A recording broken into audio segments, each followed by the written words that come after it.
IAS ഉദ്യോഗസ്ഥൻ ശ്രീറാം വെങ്കിട്ടരാമൻ ഓടിച്ച കാറിടിച്ച് മാധ്യമപ്രവർത്തകൻ KM ബഷീർ കൊല്ലപ്പെട്ട കേസിൽ സ്പെഷ്യൽ പബ്ലിക് പ്രോസിക്യൂട്ടർ ഇന്ന് കോടതിയിൽ ഹാജരാകും. KM ബഷീറിന്റെ കുടുംബത്തിന്റെ ആവശ്യപ്രകാരമാണ് സർക്കാർ സ്പെഷ്യൽ പബ്ലിക് പ്രോസിക്യൂട്ടർ സന്തോഷ് കുമാറിനെ നിയമിച്ചത്. ശ്രീറാമിന് വേണ്ടി മുതിർന്ന അഭിഭാഷകനായ രാമൻ പിള്ളയാണ് ഹാജരാവുക. കേസിന്റെ വിചാരണ തിരുവനന്തപുരം അഡീഷണൽ സെഷൻസ് കോടതിയിൽ തുടരുകയാണ്.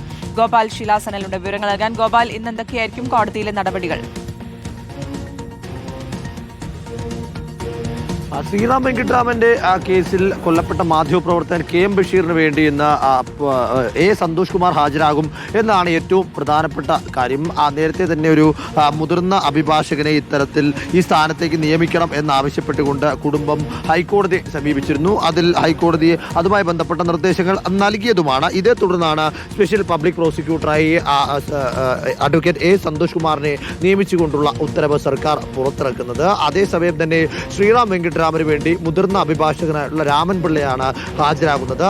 കഴിഞ്ഞ പല സിറ്റിങ്ങുകളിലും അദ്ദേഹം ഓൺലൈനായിട്ടാണ് അദ്ദേഹം നേരിട്ട് ഇതുവരെയും എത്തിയിട്ടില്ല. എന്താണെങ്കിലും ഇതുമായി ബന്ധപ്പെട്ട വിഷയത്തിൽ നിർണായകമായ സാക്ഷിമൊഴികൾ കഴിഞ്ഞ ദിവസം ശേഖരിച്ചിരുന്നു. ശ്രീറാം വെങ്കിട്ടരാമനെതിരായിട്ടുള്ള അല്ലെങ്കിൽ കുരുക്കാകാൻ കഴിയുന്ന തരത്തിലേക്കുള്ള സാക്ഷിമൊഴികളാണ് ശ്രീറാമിന്റെ സുഹൃത്തുക്കൾ തന്നെയായിട്ടുള്ള സിവിൽ സർവീസ് ഉദ്യോഗസ്ഥർ നൽകിയിരിക്കുന്നത്. അന്ന് അപകടം നടന്ന സമയത്ത് ശ്രീറാമിന്റെ രക്തം പുരണ്ട വസ്ത്രങ്ങൾ ക്വാർട്ടേഴ്സിൽ എത്തിച്ചിരുന്നു എന്നതാണ് കഴിഞ്ഞ ദിവസം ഇതുമായി ബന്ധപ്പെട്ട പുറത്തു വന്ന മൊഴിയിൽ പറയുന്നത്. 2019 ഓഗസ്റ്റ് 3-ാം തീയതിയാണ് ഇത്തരത്തിൽ രാത്രിയിൽ ബൈക്കിൽ സഞ്ചരിക്കുകയായിരുന്ന KM ബഷീറിനെ ശ്രീറാം വെങ്കിട്ടരാമനും സുഹൃത്തും എത്തിയ കാറിടിച്ച് അപകടത്തിൽപ്പെടുന്നതും പിന്നീട് മരണപ്പെടുന്നതും. തുടർന്ന് അന്ന് ആ ഘട്ടത്തിൽ വലിയ തരത്തിലേക്കുള്ള വിവാദങ്ങളും വലിയ തരത്തിലേക്കുള്ള ചർച്ചകളും വിമർശനങ്ങളിലേക്കുമൊക്കെ കാര്യങ്ങൾ പോയിരുന്നു.